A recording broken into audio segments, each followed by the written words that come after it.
One of the most iconic things with Faith's look isn't just her outfit, it's also her determination. She has such an edgy look.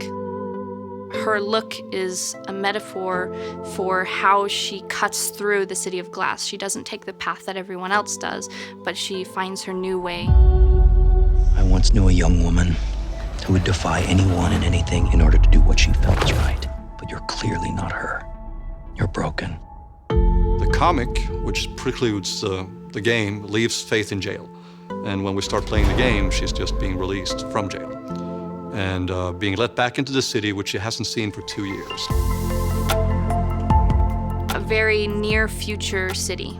It's something that we can relate to because there's a lot of both architectural elements, but also cultural elements that we can see there. The City of Glass is a city with a lot of history, and we've tried to build that. For example, we have a downtown section, which is very much like an old school Mirror's Edge with grittiness and like creaky pipes. But then we have these new parts of the city that are brand new, super glossy, reflective. So now we have dynamic time of day, which as an artist I really love, because in the first game it was beautiful, it was gorgeous. It was these white buildings with big colors. But now we've had to tackle how would that look at night.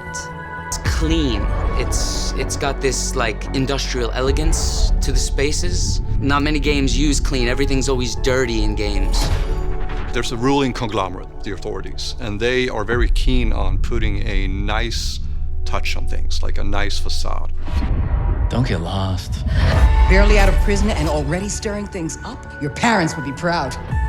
The main players, the main factions of the City of Glass, the most important one is, of course, the authorities. And opposed to them is a sort of resistance movement called Black November. Then there's the runners, and they are sort of neutral, but due to the events that Faith set in motion, they will be forced to take a stand. Thought that this would be a... No, you didn't think, Faith. You never do. I feel proud, and I'm happy to work on the project. It's beautiful. It gives you so much more depth to explore, both from the city's perspective and the story.